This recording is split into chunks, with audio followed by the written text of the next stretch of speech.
Allan Kardec, portanto, vai enfrentar o materialismo marxista, porque um pouco antes, Karl Marx havia apresentado a sua doutrina. Ele era discípulo de Spencer, o materialista inglês, e estava também na Inglaterra. E, curiosamente, esse Marx, que prega a doutrina que lhe tem o nome, era, como dizem os seus biógrafos, um ocioso, nunca trabalhou. Viveu sempre às expensas da esposa, que era rica. E, no entanto, prega uma doutrina revolucionária que tem levado o mundo à falência, baseada em uma estrutura de natureza ética e falsamente científica. Primeiro, ele não era um filósofo, era um economista. Talvez ele entendesse um pouco de economia, mas não entendia nada de filosofia. Sendo discípulo de Spencer, ele coloca no seu tratado O Capital a melhor maneira de devastar um povo. E um dos itens principais é destruir a família, degradar a sociedade, para que se percam os padrões éticos, como estamos vendo no Brasil. Especialmente quando a digna ex-presidente da República apresentou um projeto a respeito da liberdade infantil de escolher o sexo que deseja ter. Não é importante a anatomia para o marxismo, porque o que interessa é a desordem, é a absoluta manifestação materialista, é a ausência total da dignidade ética.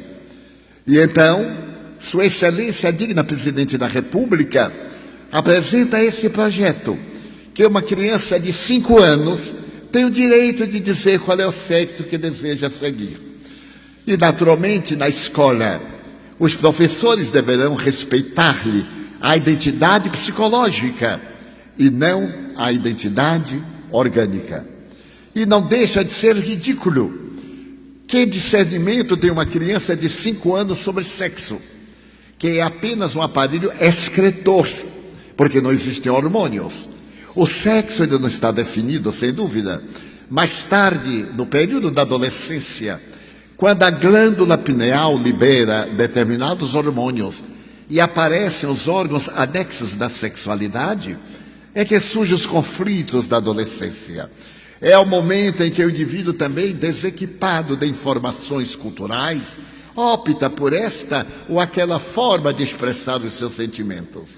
E, felizmente, evoluímos de tal forma que o preconceito a respeito das expressões do sexo, não é da sexualidade, são perfeitamente toleráveis, aceitos na atualidade, como outros preconceitos contra as diferenças raciais, a conduta moral e etc.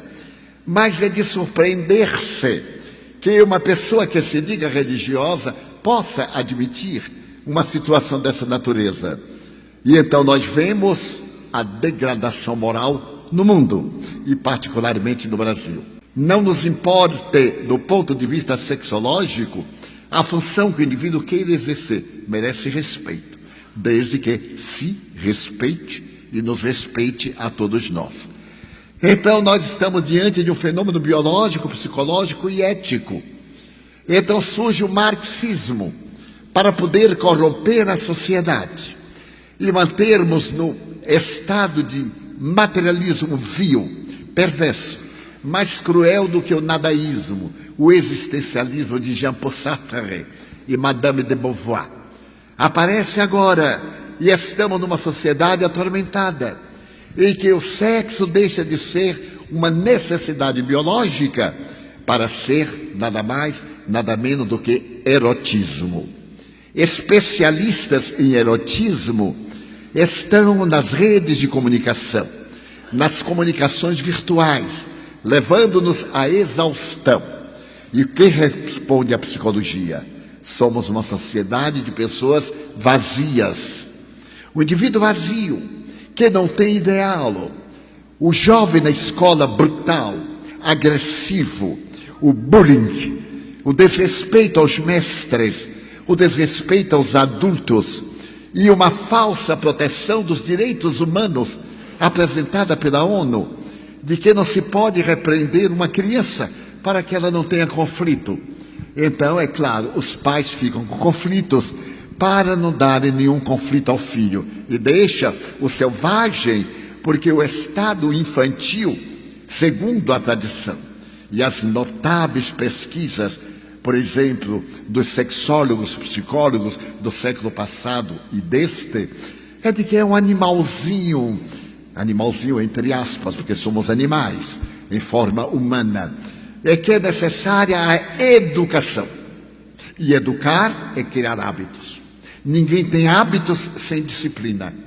A disciplina é fundamental à educação moral da criatura humana. E desde quando a família se degrada, não tem lar.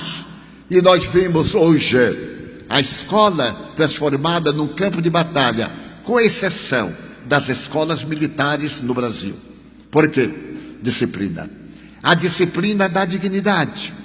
E é exatamente o que, certo dia, Emmanuel, o guia espiritual da maior antena paranormal da humanidade nos 2 últimos séculos, Francisco Cândido Xavier, narra quando lhe apareceu o Espírito Emmanuel e convidou para ser a ponte entre o mundo espiritual e o mundo terreno. Ele perguntou: e o que é que eu devo fazer? E o mentor lhe disse: 3 condições são indispensáveis. E ele, sorrindo, perguntou: primeira, disciplina. Segunda, disciplina. Terceira, disciplina.